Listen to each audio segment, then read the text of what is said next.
Sejam bem-vindos ao canal Química em Reação com a professora Amanda Rebelo e o tema desta videoaula é óxidos. Então, dando continuidade aí à nossa série de funções inorgânicas, nós já falamos de ácidos, bases, sais e agora nós vamos falar da última função inorgânica que são os óxidos, ok? O que é um óxido, tá? É um composto binário, ou seja, um composto formado apenas por dois elementos, por isso binário, onde um dos elementos é o oxigênio. Então, óxido me lembra oxigênio. Então, é um composto que tem apenas dois elementos e um desses dois elementos é o oxigênio. Mas tem uma outra particularidade, que é o oxigênio, ele é o mais eletronegativo.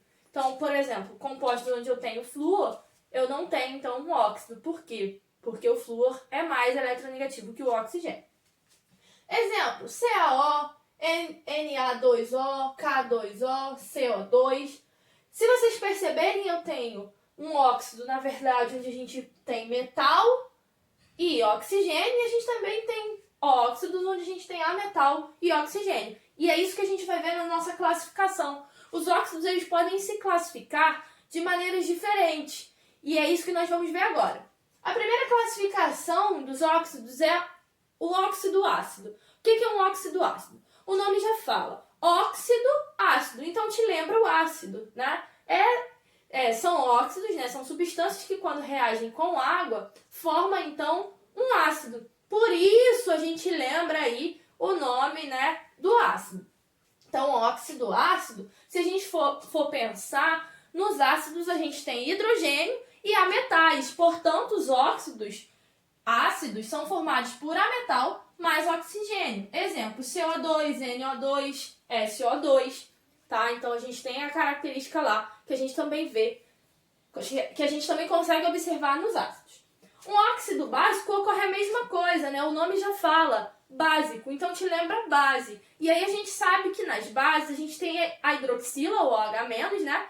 Mas a gente tem o metal. E o metal, né, ele é a carga positiva ali, é o cátion. Portanto, no óxido básico, a gente sabe que o oxigênio tem carga negativa, portanto é oxigênio ligado a metal. Então é metal mais oxigênio. Exemplo, Na2O, K2O, MgO, ferro O, né, Fe2O3. E aí a gente já consegue observar uma outra coisa aqui. A gente tem o ferro tanto com um oxigênio só e a gente tem o ferro com 3 oxigênios. E aí a gente vai mais pra frente falar sobre isso quando a gente for falar de nomenclatura. A gente também tem os óxidos neutros, que são formados também por ametal mais oxigênio. Porém, a gente tem a observação, eles não reagem. Eles são óxidos inertes, por isso eles são considerados neutros. Então a gente tem o exemplo do N2O, do monóxido de carbono, que é o CO, tá? A gente tem também os óxidos anfóteros, tá? O que são os óxidos anfóteros? Eles podem ser ácido ou básico, depende com quem eles vão reagir. Então, ora eles se comportam como óxido ácido, ora eles se comportam como óxido básico. Então, eles têm essa particularidade, por isso o nome dele é anfótero. Aí a gente tem o Al2O3, o ZNO. A gente tem também os óxidos mistos, que é a combinação de óxidos. Então, a gente tem o ferro 3O4. Se a gente analisar esses dois óxidos, né, ferro com ferro 2 dá Fe3 e O3 com O dá O4. Então, a gente tem a combinação aí de óxidos e aí a gente forma, então, o óxido misto ou duplo também, que a gente pode chamar assim. Há também os peróxidos.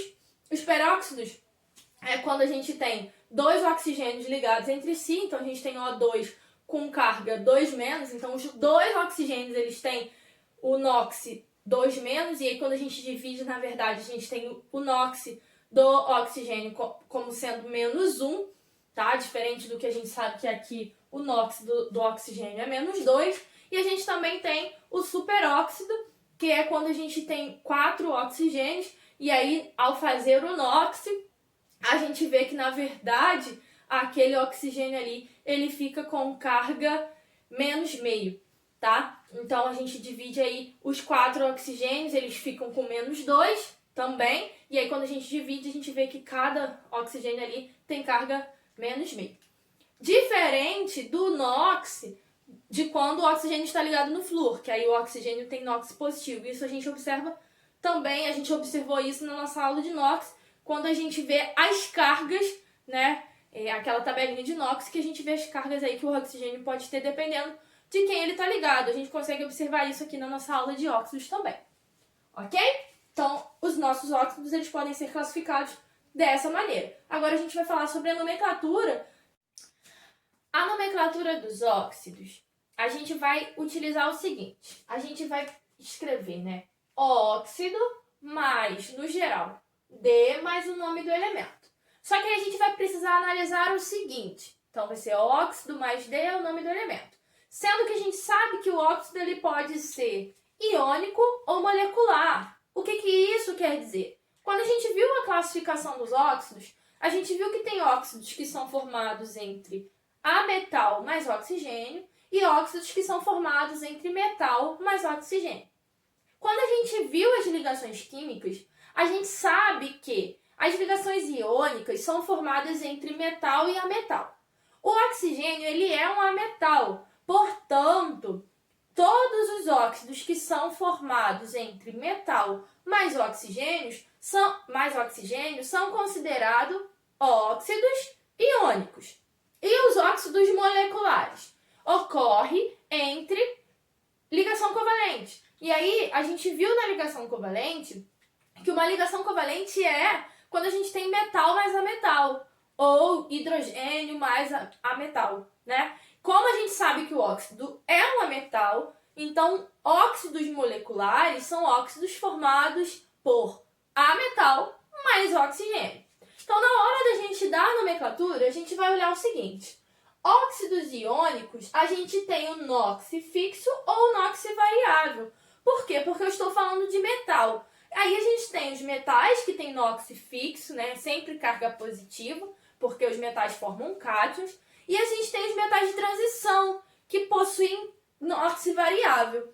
E aí sempre que eu tiver um NOx fixo, eu não preciso indicar qual é o NOx, porque eu sei que ele é um elemento representativo, ele é um metal representativo, então ele tem um NOx fixo. Já os elementos que possuem, né, os metais que possuem NOx variável, eu preciso indicar. Eu vou indicar de que maneira? Em números romanos. Eu vou indicar qual é o NOx daquele metal através de números romanos. Agora, quando eu falo de óxidos moleculares, eu vou dizer a quantidade de oxigênio. Por quê? Porque eu sei que eu tenho ligação covalente. Então, há um compartilhamento de elétrons. Então, nem sempre um oxigênio ele é suficiente para compartilhar os elétrons que o outro metal precisa. Portanto, eu vou precisar indicar a quantidade de oxigênio que eu tenho ali. Seja monóxido, dióxido, trióxido. Então, eu sempre vou precisar dizer, através, né, da quantidade de oxigênio que eu tenho, com um prefixo, né, da quantidade, seja di, tri, e óxido, né, que lembra o oxigênio. Então, vamos lá. Como que a gente faz isso?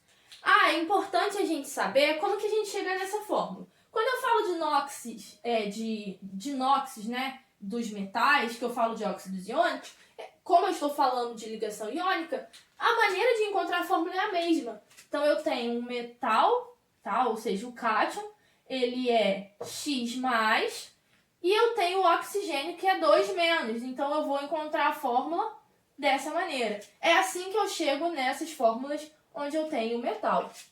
E aí, de cara, eu já olho para cá.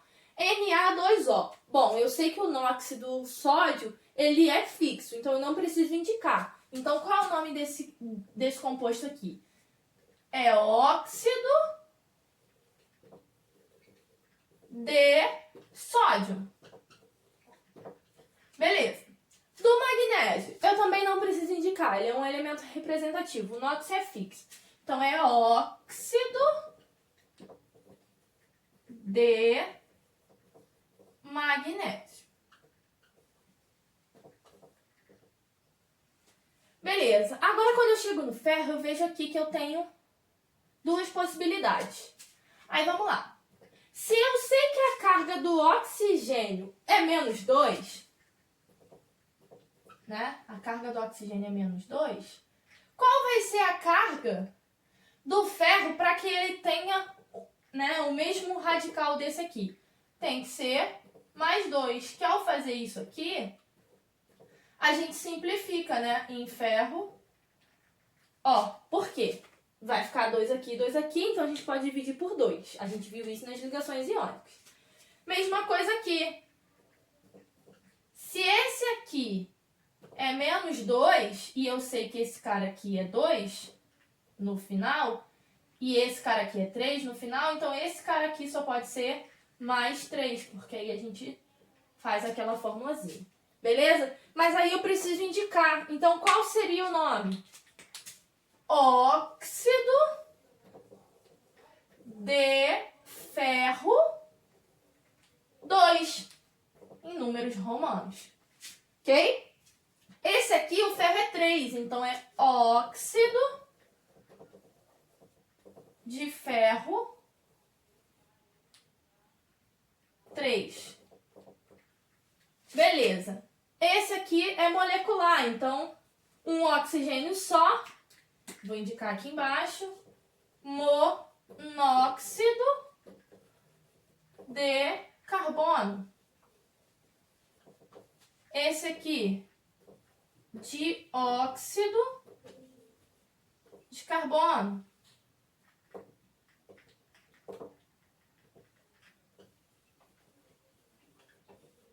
Esse aqui, dióxido de enxofre. Esse aqui, percebam o seguinte, eu tenho 3 oxigênios, tá?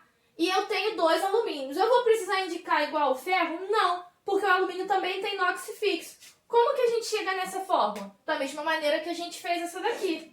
Então eu tenho Al, que eu sei que é 3+, porque ele está na família 13, então ele tem 3 elétrons, é um metal, perde 3. E o oxigênio é 2-, então esse vem para cá, esse vem para cá. Então eu não preciso indicar como eu indiquei aqui. Então ele seria óxido de alumínio. Então, na hora de dar a nomenclatura dos óxidos, eu preciso saber qual é a classificação desse óxido, né? Porque aí eu sei se ele é molecular ou iônico, aí eu consigo jogar na fórmula, né? Porque os compostos iônicos, a gente tem essa regra prática para descobrir a fórmula. Nos compostos moleculares, a gente faz a estrutura de Lewis, desenha a estrutura de Lewis, porque é só um compartilhamento de elétrons, não tem doação e recepção completa. E na hora de dar a nomenclatura, eu preciso saber o NOx, né? Então, se eu preciso saber o NOx, eu preciso saber se esse elemento é um elemento de transição ou se esse elemento ele é um elemento representativo, ou seja, ele tem a carga dele fixa. Ok? Então, na hora de dar a nomenclatura, a gente precisa se atentar a esses detalhes para a gente não errar aí na hora de dar a nomenclatura dos óxidos. Ok? Então, essa é a nossa videoaula de funções inorgânicas. Espero que vocês tenham gostado. Não esquece de curtir o vídeo, compartilhar, se inscrever no canal e qualquer dúvida é só deixar no comentário. Até a nossa próxima aula.